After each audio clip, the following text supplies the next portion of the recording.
కీర్తనలు 89వ అధ్యాయం 1వ వచనం నుంచి 37వ వచనం వరకు. యెహోవా యొక్క కృపాతిశయమును నిత్యము నేను కీర్తించెదను, తరతరములకు నీ విశ్వాస్యతను నా నోటితో తెలియజేసేదను. కృప నిత్యము స్థాపింపబడుననియు ఆకాశమందే నీ విశ్వాస్యతను స్థిరపరచుకుందుననియు నేను అనుకొనుచున్నాను. నేను ఏర్పరచుకొనిన వానితో నిబంధన చేసి ఉన్నాను.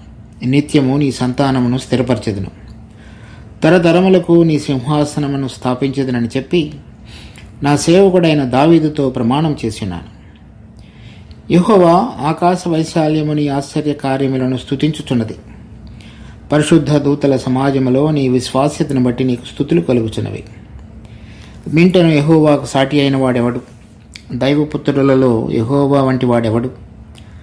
పరిశుద్ధ దూతల సభలో ఆయన మిక్కిలి భీకరుడు, తన చుట్టూనున్న వారందరికంటే భయంకరుడు. యెహోవా సైన్యములకు అధిపతియగు దేవ, యెహోవా నీ వంటి బలాఢ్యుడెవడు? నీ విశ్వాస్యత చేత నీవు ఆవరింపబడి ఉన్నావు.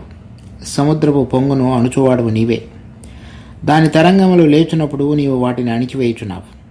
చంపబడిన దానితో సమానముగా నీవు రాహాబును ఐగుప్తును నలిపివేసితివి. నీ బాహుబలము చేత నీ శత్రువులను చెదరగొట్టితివి. ఆకాశము నీదే, భూమి నీదే, లోకమును దాని పరిపూర్ణతను నీవే స్థాపించితివి. ఉత్తర దక్షిణములను నీవే నిర్మించితివి. తాబోరు, హెర్మోనులు నీ నామమును బట్టి ఉత్సాహధ్వని చేయుచున్నవి. పరాక్రమము గల బాహువు నీకు కలదు. నీ హస్తము బలమైనది, నీ దక్షిణ హస్తము ఉన్నతమైనది. నీతి న్యాయములు నీ సింహాసనమునకు ఆధారములు, కృపాసత్యములు నీ సన్నిధానవర్తులు. శృంగధ్వనులు నెరుగు ప్రజలు ధన్యులు. యెహోవా నీ ముఖకాంతిని చూచి వారు నడుచుకొనుచున్నారు.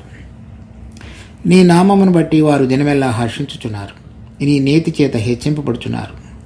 వారి బలమునకు అతిశయాస్పదము నీవే. నీ దయచేతనే మా కొమ్ము హెచ్చింపబడుచున్నది. మా కేడము యెహోవా వశము, మా రాజు ఇశ్రాయేలు పరిశుద్ధ దేవునివాడు. అప్పుడు నీవు దర్శనమున నీ భక్తులతో ఇట్లు సెలవిచ్చుంటివి. నేను ఒక సూర్యునికి సహాయం చేస్తున్నాను. ప్రజలలో నుండి ఏర్పరచబడిన ఒకరిని నేను హెచ్చించున్నాను. నా సేవకుడైన దావీదును నేను కనుగొని ఉన్నాను. నా పరిశుద్ధ తైలముతో అతన్ని అభిషేకించున్నాను. నా చెయ్యి ఎడతెగక అతనికి తోడైనను. నా బాహుబలము అతన్ని బలపరచును. ఏ శత్రువును అతని మీద జయమునందడు. దోషకారులు అతన్ని బాధపరచరు. అతని ఎదుట నిలవకుండా అతని విరోధులను నేను పడగొట్టెదను. అతని మీద పడగొట్టు వారిని ముత్తెదను. నా విశ్వాసతయు నా కృపయు అతనికి తోడైనను. నా నామమును బట్టి అతని కొమ్ము హెచ్చింపబడును. నేను సముద్రము మీద అతని చేతిని, నదుల మీద అతని కుడి చేతిని ఉంచెదను. నీవు నా తండ్రివి, నా దేవుడువు, నా రక్షణ దుర్గము అని అతడు నాకు మొరపెట్టును. కావున నేను అతన్ని నా జ్యేష్ఠ కుమారునిగా చేయుదును. భూరాజులలో అత్యున్నతనిగా ఉంచెదను. నా కృప నిత్యము అతనికి తోడుగా ఉండజేసేదను. నా నిబంధన అతనితో స్థిరముగా ఉండును. శాశ్వత కాలం వరకు అతని సంతానమును, ఆకాశమున్నంత వరకు అతని సింహాసనమును నేను నిలిపెదను. అతని కుమారులు నా ధర్మశాస్త్రము విడిచి నా న్యాయవిధులను ఆచరింపని ఎడల, వారు నా కట్టడలను అపవిత్రపరిచి నా ఆజ్ఞలను గైకొనని ఎడల, నేను వారి తిరుగుబాటును దండముతోనూ వారి దోషమును దెబ్బలతోనూ వారిని శిక్షించదను. కానీ నా కృపను అతనికి బొత్తిగా ఎడము చేయను. అబద్ధికుడినై నా విశ్వాస్యతను విడువను. నా నిబంధనను నేను రద్దుపరచను. నా పెదవుల గుండా బయలువెళ్లిన మాటను మార్చను. అతని సంతానం శాశ్వతముగా ఉండుననియు, అతని సింహాసనము సూర్యుడు ఉన్నంత కాలము నా సన్నిధిని ఉండుననియు, చంద్రుడు ఉన్నంత కాలము అది నిలుచుననియు, మింట నుండి సాక్షి నమ్మకముగా ఉండినట్లు స్థిరపరచబడుననియు నా పరిశుద్ధతతోడని నేను ప్రమాణం చేసి దావీదుతో నేను అబద్ధమాడను. అయితే మనం ముఖ్యంగా చూడవలసినటువంటివి ఇంకా 2 వచనాలు ఉన్నాయి. 15వ వచనం. శృంగధ్వనులు నెరుగు ప్రజలు ధన్యులు. యెహోవా నీ ముఖ కాంతిని చూచి వారు నడుచుకొనుచున్నారు. వారు ఈ స్థితిలో ఎంతో నిరుత్సాహభరితమైనటువంటి, పడిపోయినటువంటి స్థితిలో ఉన్నటువంటి ఆ రాజ్యం యొక్క శిథిలావస్థను గుర్తు చేసుకుంటున్నటువంటి ప్రజలులో కొంతమంది ఉన్నారు. వారెవరంటే, ఆ శృంగధ్వనులు కొరకు ఎదురు చూస్తూ, అది ఇంకా వినలేదు కానీ ఆ ధ్వని యొక్క అలా అది వచ్చినప్పుడు ఏమవుతుందో, ఆ శృంగధ్వని మోగినప్పుడు తర్వాత దాని యొక్క అంశం ఏమిటో, లేకపోతే దానిలో ఉన్నటువంటి మధురిమ, లేకపోతే విడుదల ఏంటో ఎరిగినటువంటి ప్రజలు వాళ్ళు. అది రాబోతున్నదనేటువంటి విషయాన్ని గుర్తెరిగి ఆ దేవుని యొక్క ముఖకాంతిలో వారు నడుచుకుంటున్నారు. దేవుని ముఖకాంతిలో చూసినప్పుడు ఆయన యొక్క ప్రభావాన్ని, పరిశుద్ధతను, వాగ్దానాలు నెరవేర్చేటువంటి దినాన్ని వారు చూడగలుగుతున్నారు.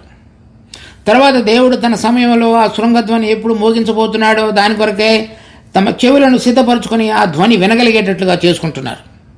వారు ధన్యులు. కనుక ఇప్పుడు దేవుని యొక్క ప్రభావాన్ని గుర్తెరిగి దేవుడిచ్చిన వాగ్దానాన్ని గుర్తు చేసుకుంటూ ఇప్పుడు ఎటువంటి స్థితిలో ఉంటున్నప్పటికీ రాబో దినాలలో ఆ శృంగధ్వని మోగబోతుందని దాని కొరకు ఇప్పుడు దినదినము ఆయన యొక్క ముఖకాంతిలో నడుచుకొనుచున్నటువంటి జనులు ధన్యులు. చూడండి, దేవుడి యొక్క ప్రభావాన్ని, సృష్టిని, ఆయన మనలో జరిగించగలిగినటువంటి భీకర కార్యమును మనం గుర్తెరిగి ఇటు మాత్రమే కాకుండా ఇప్పుడు మనం ఎటువంటి పరిస్థితుల్లో ఉంటున్నప్పటికీ కూడా ఆయన ఇచ్చిన వాగ్దానములు శాశ్వతములనియు మన పక్షంగా నెరవేర్చుటకు సామర్థ్యం కలిగిన దేవుడనియు గుర్తెరిగి ఇప్పుడున్నటువంటి ఈ లోక సంబంధమైన వాటన్నిటి నుంచి విడుదల కలుగు చేసి తనను కుమారునితో పాటుగా తన ప్రజలను కూడా హెచ్చించేటువంటి దేవుడి యొక్క వాగ్దాన ప్రకారంగా మనము ఆయన వెలుగులో జీవించుతూ ఆ రాబోతున్నటువంటి ఆ బోర ధ్వని కొరకు మన యొక్క శరీరం యొక్క విడుదలను పొంది మహిమగల శరీరాన్ని ధరించుకున్నటకు ఈ లోకంలో కాకుండా ఆకాశంలో ఆయనతో పాటుగా కలిసి మహిమలో ప్రవేశించుటకు సిద్ధపడి ఎదురు చూచుచు ఆ ధ్వని కొరకు వేచి ఉన్నటువంటి ప్రజలు ధన్యులు. కనుక మన యొక్క దేవుని యొక్క ప్రభావాన్ని, సామర్థ్యాన్ని, లేక ఆయన సృష్టిలో ఉన్నటువంటి గొప్ప నేర్పరితనాన్ని ఈ లోక సంబంధమైన అవసరతల కొరకు మాత్రం చూడకుండా రాబోతున్నటువంటి పరలోక సంబంధమైనటువంటి గొప్ప ఐశ్వర్యాన్ని, వాగ్దానాలను, వాటిలో పాలు పొందటానికి ఎటువంటి విధంగా మనము ఆయన రాబోతున్నటువంటి ఆ బోర ధ్వనిని మనం ఎరగాలో అది ఎరగగలిగినటువంటి ధన్యులు ప్రజలు ధన్యులు. చూడండి, లేవీకాండం 25వ అధ్యాయం 8వ వచనం నుంచి 10వ వచనం వరకు. మరియు 7 విశ్రాంతి సంవత్సరములను అనగా 7 ఏండ్లు గల సంవత్సరములను లెక్కింపవలను. ఆ 7 విశ్రాంతి సంవత్సరముల కాలము 49 సంవత్సరములగును. 7వ నెల 10వ నాడు మీ స్వదేశమంతటా శృంగనాదము చేయవలను. ప్రాయశ్చిత్తార్థ దినమున మీ దేశమంతటా శృంగనాదము చేయవలను. మీరు ఆ సంవత్సరమును అనగా 50వ సంవత్సరమును పరిశుద్ధపరిచి ఆ దేశ నివాసులందరికీ విడుదల కలిగినదని చాటింపవలను. అది మీకు సునాదముగా ఉండును. అప్పుడు మీలో ప్రతివాడు తన స్వాస్థ్యమును తిరిగి పొందవలను. ప్రతివాడు తన కుటుంబమునకు తిరిగి రావలను. ఆ సంవత్సరం అనగా 50వ సంవత్సరము మీకు సునాద కాలం. అందులో మీరు విత్తకూడదు, కారు పంటను కోయకూడదు, శుద్ధపరచని ఫల వృక్షములను ఏడుకొనకూడదు, పండ్లను ఏరుకొనకూడదు. అది సునాద కాలము, అది మీకు పరిశుద్ధమగును. పొలములో దానంతటా అదే పండిన పంటను మీరు తినెదరు. ఆ సునాద సంవత్సరమున మీరు ప్రతివాడు తన స్వాస్థ్యమును మరలా పొందవలెను. అనగా వీళ్ళందరూ కూడా ఆ దేశాన్ని స్వతంత్రించుకున్న తర్వాత ఎవరైనా ఇంటి వారు గనక ఏదైనా పరిస్థితులు విషమించి వారికి కలిగిన స్వాస్థ్యాన్ని గనక కోల్పోయినట్లయితే, కుదవబెట్టినట్లయితే, అమ్మివేసినట్లయితే మరలా సునాద కాలం అంటే 50 సంవత్సరాల తర్వాత 50 సంవత్సరాలకి ఒకసారి వచ్చేది. అది శృంగనాదం వినబడి అండ్ బోర ఊదబడుతుంది. ఆ బోరకు గుర్తు ఏంటంటే అది శృంగనాదం అని చెప్పబడింది. దాని అర్థం ఏంటంటే అది సునాద సంవత్సరం అని అర్థం. ఆ సునాద సంవత్సరంలో ఏం జరుగుతుందంటే కోల్పోయినటువంటి ప్రతి దానిని కూడా తిరిగి పొందుతారు అని అర్థం. ఎవరైనా ఒక స్వాస్థ్యాన్ని కోల్పోయినట్లయితే అంటే ఆ కుటుంబానికి ఎటువంటి ఆస్తి సంపద వారు మొట్టమొదటిలో గోత్రికంలో పంచబడినప్పుడు ఆ భూమిని కనుక కోల్పోయినట్లయితే తిరిగి వారు పొందగలిగేటట్లుగా ఆ సంవత్సరము అందరికీ కూడా విడుదల కలుగు చేసి ఆ 50 సంవత్సరాల తర్వాత అందరూ మరలా సమానమైనటువంటి రీతిలోనికి తీసుకొచ్చేటువంటిది ఆ సునాద కాలం. అంటే దేవుడు మొట్టమొదటిలో వారందరినీ కూడా వారి స్వాస్థ్యంలోనికి తీసుకుని వచ్చి ఎవరికి ఎక్కువ తక్కువ కాకుండా ప్రతి వారికి అవసరమైనటువంటి దానిని సమకూర్చబడేటట్లుగా ఆయన కొలనూలు చేత వారందరినీ ఆ స్వాస్థ్యమును విభాజించి వారికి అనుగ్రహించున్నాడో అది గనక కోల్పోయినట్లయితే తిరిగి వారు మరలా పొందగలిగేటట్లుగా దేవుడు వారి కొరకైనటువంటి ఒక మార్గాన్ని 50 సంవత్సరాల్లో ఒకసారి దానిని తిరిగి మొదటి స్థితిలోనికి తీసుకొచ్చేటువంటి మార్గాన్ని వారికి ఉంచున్నాడు. ఈ కీర్తన 89వ అధ్యాయంలో చెప్పబడినటువంటి మాట ఏంటంటే ఆ శృంగ ధ్వనులు ఎరుగు ప్రజలు ధన్యులు. అంటే ఆ శృంగధ్వని జరిగినప్పుడు ఏం జరుగుతుంది? అది సునాద కాలంలో జరుగుతుంది, సునాద సంవత్సరంలో. ఆ సునాద సంవత్సరంలో ఏం జరుగుతుంది? కోల్పోయిన దానిని తిరిగి పొందగలిగేటువంటిది అని అర్థం. కనుక ఇప్పుడు ఈ కీర్తనకర్త ఏం చెప్తున్నాడు? ఏదైతే మేము ఎటువంటి స్థితిలో ఉండాలో మొట్టమొదటిలో నువ్వు ఏదైతే అనుగ్రహించున్నావో దాని అంతటినీ కోల్పోయి ఉండగా మరలా అది 50 సంవత్సరాలకు ముందుగానే ఆ శృంగనాదాన్ని వినిపించి ఆ సునాద కాలాన్ని ప్రకటించి కోల్పోయిన మా ప్రతి స్వాస్థ్యమును తిరిగి పొందగలిగేటట్లుగా చెయ్యి అని అడుగుతున్నాడు. అది నువ్వు అనుగ్రహించిన వాగ్దానాన్ని బట్టి ఒక కారణం, రెండవది నువ్వు సమస్తం నువ్వు చేయగలిగిన నీ సామర్థ్యాన్ని బట్టి. ఇప్పుడు అది మనకెలా వర్తిస్తుంది అంటే, మనుషుడిని దేవుడు సృష్టించినప్పుడు భూలోకముల అంతటిలో కూడా అతడు ప్రభువుగా ఉండాలని కోరినాడు. చెప్పినాడు, ఆకాశంలో ఉన్నవి, భూమి మీద జీవించు ప్రతి జీవి, తర్వాత నీటిలో ఉన్నటువంటి ప్రతి జలచరము, వీటన్నిటి మీద కూడా దేవుడు మనుషుని తన యొక్క ప్రతినిధిగా, అధికారిగా నియమించున్నాడు. మనుషుడు చేసినటువంటి పాపాన్ని బట్టి దేవుని యొక్క సృష్టి యొక్క ఉద్దేశాన్ని మనుషుడు నిర్వహించే విషయంలో కోల్పోయాడు. అతడు చేసినటువంటి తప్పిదం వల్ల, ఆ పాపం వల్ల అతని కలిగిన అధికారం అంతయు కూడా అతనిని కుయుక్తి చేత ఓడించినటువంటి అపవాది చేతిలోనికి వెళ్ళిపోయింది. అందుకని ఇప్పుడు మనం ఏం చూస్తున్నాం? ఈ లోకము అంతయు కూడా అతని యొక్క దుష్టుని యొక్క అధికారం కింద ఉన్నది. మరలా మనం దేవుడు మొట్టమొదటిలో మనుషుని సృష్టించుటలో కలిగిన ఉద్దేశం సఫలపరచబడి మనం దేవుని యొక్క ప్రతినిధిగా భూలోకంలో కనుక ఏలగలిగినట్లయితే, ఆ ఏలగలిగేటువంటి సంవత్సరానికి ఆరంభంలో ఏదైతే శృంగనాదం వినబడుతున్నదో అది వినగలిగినటువంటి వారు ధన్యులు. లేక ఒక రంగా చెప్పాలంటే, దాని కొరకే ఎదురు చూస్తూ భూమి ఆకాశము, ఉత్తరము దక్షిణం, తూర్పు పడమర సృష్టి యావత్తు కూడా విమోచించబడి ఆకాశములో భూమిలో దేవుని యొక్క రాజ్యాన్ని కనుక మనం చూడగలిగినట్లయితే అది సునాద సంవత్సరం. మన ప్రభు ఏం చెప్పినాడు?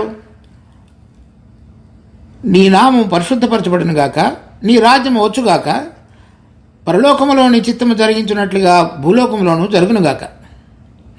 అది ఎప్పుడైతే జరుగుతున్నదో పరలోకములోనూ భూమి మీద, ఉత్తర దక్షిణాలలో, తూర్పు పడమరలలో, ఆకాశంలో, భూమిలో, అది సునాద కాలం. దానిలో విశ్వాసంతో ఆయన యొక్క రాజ్యం మరలా తిరిగి స్థాపించబడుతుంది. ఆయన వచ్చినప్పుడు సమస్తాన్ని చక్కగా నెరవేర్తించుతాడు. దానిలో విశ్వసించినటువంటి, జయం పొందినటువంటి విశ్వాసులందరూ కూడా భాగస్వాములై ఆ సృష్టి యొక్క తిరిగి పునర్నిర్మాణంలో, దేవుని యొక్క క్రమంలో, దేవుడు ఉద్దేశించిన విధంగా మనిషి వాటన్నిటిలో కూడా ఘనపరచబడతాడు అనేటువంటి ఉద్దేశాన్ని కలిగి ఎదురు చూస్తుంటారు వారు ధన్యులు. కనుక విశ్వాసమైన మనకు దేవుడు ఎంత గొప్ప ఆధిక్యత అనుగ్రహించున్నాడు చూడండి. పాపము చేత వచ్చినటువంటి మరణము ద్వారా వచ్చినటువంటి దాసత్వం నుంచి విడుదల పొంది, మరణం మీద జయం పొంది, ప్రభువు చేత ఎల్లప్పుడూ కూడా చక్కగా నడిపించబడి, రాబోతున్నటువంటి సునాద కాలంలో ఆ శృంగధ్వనిని ఎరిగి దానిలో ప్రవేశించగలిగి, కోల్పోయినటువంటి దేవుడు మనకు ఉచితంగా అనుగ్రహించినటువంటి ఆ స్వాస్థ్యమును తిరిగి పొందగలిగినటువంటి వారు ధన్యులు. ఈ ఇశ్రాయేలు కీర్తనకర్త వారి రాజ్యం తిరిగి పునఃస్థాపించబడాలని కోరుతున్నాడు.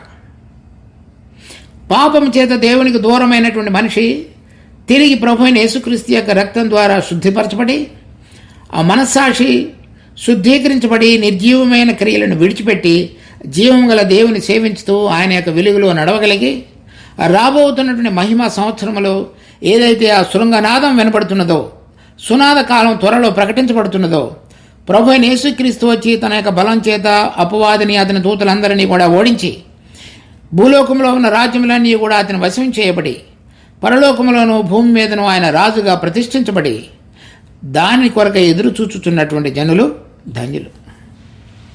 కనుక ఈ లోకంలో మనం జీవించుతున్నటువంటి సమయం అంతటిలో కూడా ఆ యొక్క గొప్ప ఉన్నతమైన ఆ అనుభవం కొరకు ఎదురు చూస్తూ, ప్రభువు నన్ను సృష్టించినటువంటి సృష్టి యొక్క ఉద్దేశాన్ని నేను గుర్తెరిగి, ఈ భయం అనేటువంటి దాసత్వంలో నుంచి విడుదల పొంది, మరి సమస్తమును చక్కగా నిర్వర్తించుతున్నటువంటి ఆయన కొరకు ఆయన ఇష్టానుసారంగా జీవించగలిగిన ఆ ఎదురు చూడగలిగేటువంటి ప్రజలు. ప్రకటన గ్రంథం 11వ అధ్యాయంలో కడవరి బోర మోగిన అప్పుడు ఏమి ప్రకటించబడింది? భూలోక రాజ్యములనియు మన ప్రభువు రాజ్యములాయను. 2వ తెస్సలోని 4వ అధ్యాయంలో కడవరి బోర మోగగానే, అంటే ఆ సునాద కాలం, సురంగనాదం వినబడగానే సునాద సంవత్సరం. 1 కొరింథీ 15వ అధ్యాయం కడవరి బోర మోగగానే, అంటే ప్రభు యొక్క రాకడ.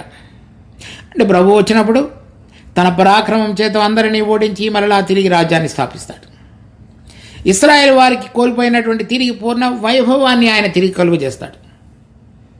విశ్వాసులైన మనకు ఆయనతో పాటుగా కలిసి ఏలగలిగేటువంటి ధన్యతలోనికి జయించిన ప్రతి విశ్వాసికి ఆయన తీసుకొచ్చి నడిపించేవాడుగా ఉంటాడు.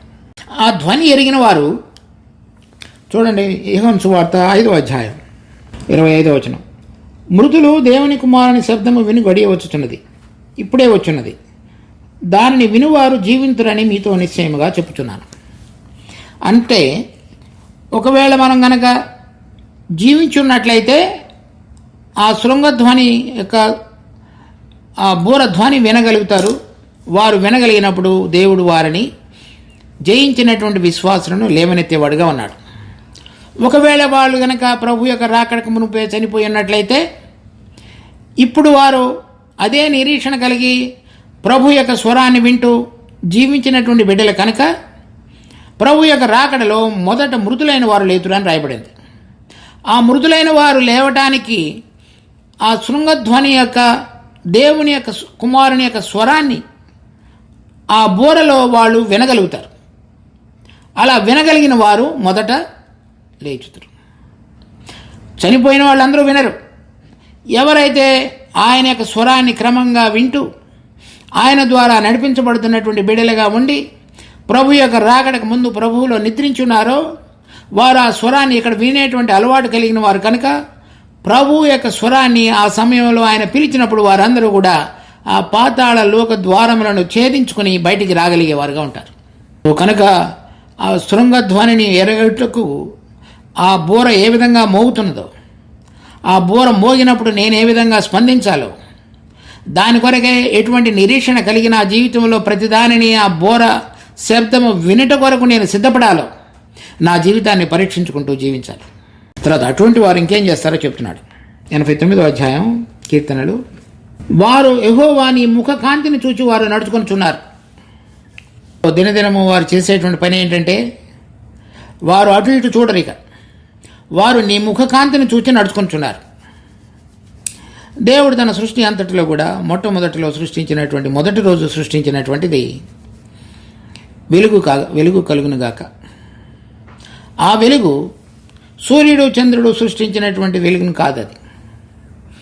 అది మొత్తం అంతా కూడా చీకటి ప్రయమేంటుండగా ఆ చీకటిలో వెలుగు కాకని పలికిన తరువాత ఆ వెలుగు చీకటిని వేరు చేసింది. ఆ వెలుగును గురించి పౌలు చెప్తున్నాడు, చీకటిలో నుంచి వెలుగు కాకని పలికిన దేవుడు మన హృదయములలో దేవుని యొక్క మహిమ జ్ఞాన ప్రకాశం క్రీస్తు యేసునందు కలుగుటకు మా హృదయాలలో ప్రకాశించింది. ఈ దానిని ఆయన గొప్ప ధననిధి అని చెప్తున్నాడు. ఆయనను అది మా వలన కలిగినది కాదు కానీ దేవుని వలన కలిగినది. అనగా ఆ జ్ఞానం ఎప్పుడైతే ఆ వెలుగు మనలో కలుగుతున్నదో, ఏది దేవుడు చూడాలని కోరుతున్నాడో అది చూడగలిగేటువంటి కన్నులు కలిగిన వారు.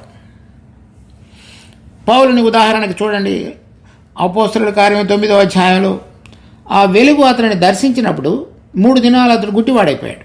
అనగా అతడు అంతకుముందు ఎరిగినటువంటి ధర్మశాస్త్రం కానీ తన స్వయం నీతిని కానీ దేనినైతే ప్రేమించి లేకపోతే దేనినైతే ద్వేషించున్నాడో వాటన్నిటిని కూడా పక్క కొట్టివేస్తున్నాడు. తర్వాత మన ప్రభు అయిన యేసుక్రీస్తు యోహాను సువార్త 10వ అధ్యాయంలో ఒక పుట్టుగుడ్డి స్వస్థత పరిచినప్పుడు అతను చెప్పినాడు, నేను తీర్పు తీర్చుటకు ఈ లోకమునకు వచ్చున్నాను. ఏంటంటే ఆ తీర్పు, చూచువారందరూ గుడ్డివారు కావాలి. అంటే ఈ లోక సంబంధంగా మనం చూచేటువంటి అలవాటు, మన బుద్ధి జ్ఞానముల ద్వారా చూడగలిగినటువంటి మనసు, వాటి విషయమై ప్రతివాడు కూడా గుడ్డివాడైపోవాలి. చూడని వారందరూ చూడవాలని చూచుటకు నేను వచ్చేది. అనగా గుడ్డివారందరూ చూడగలుగుటకు నా కన్నులు వారి కన్నులు తెరచడానికి వచ్చున్నాను.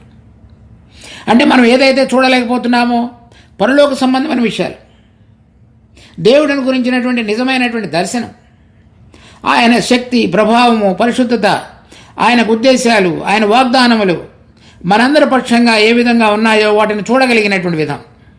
అందుకని పౌలు దావీదు ఇంకొక కీర్తనలో ప్రార్థించడం, దేవా నీ జీవ వెలుగులో నేను సంచరించినట్లు నా పాదములు తొట్టిల్లకుండా నన్ను కాపాడు.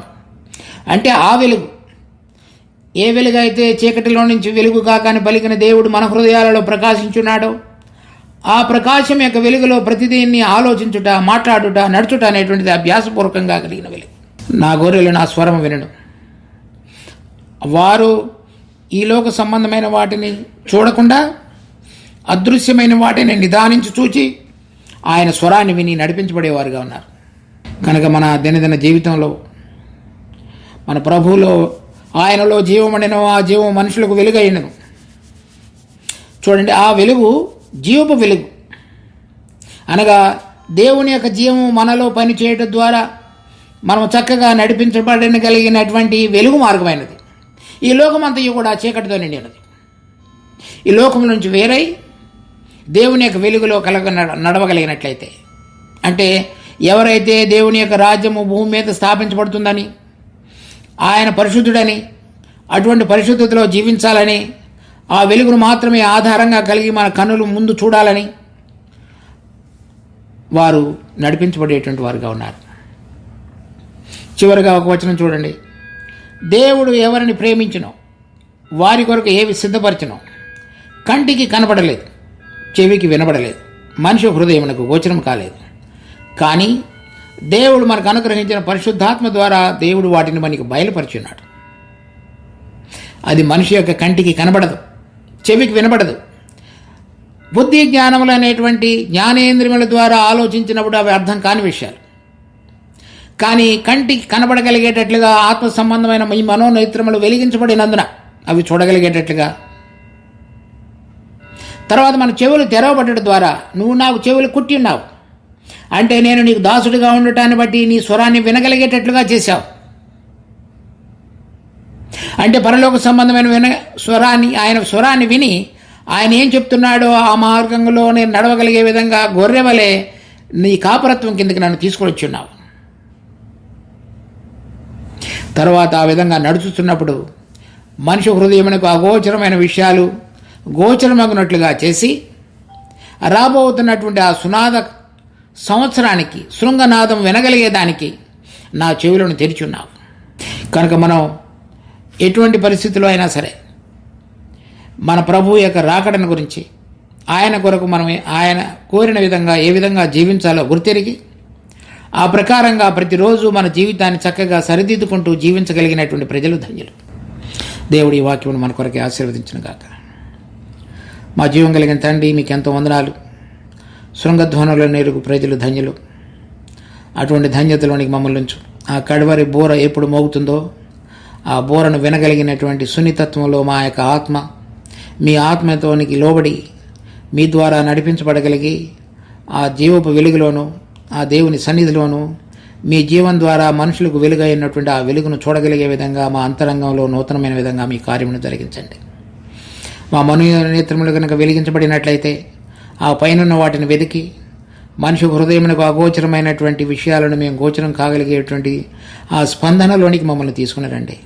ఆ స్పర్శలో మమ్మల్ని ఉంచండి. ఆ విధంగా మిమ్మల్ని కొనియాడి ఘనపరిచి మీరు స్థాపించబోతున్నటువంటి ఆ నిత్య రాజ్యంలో మేము పాలివారమగినట్లుగా ఈ మంటిఘటాలలో మీ కృపా మహదేశ్వర్యాన్ని కుమ్మరించమని వేడుకుంటూ మా రక్షకుడు ప్రభు అయిన యేసునామం అడిగి వేడుకుంటున్నాం తండ్రి.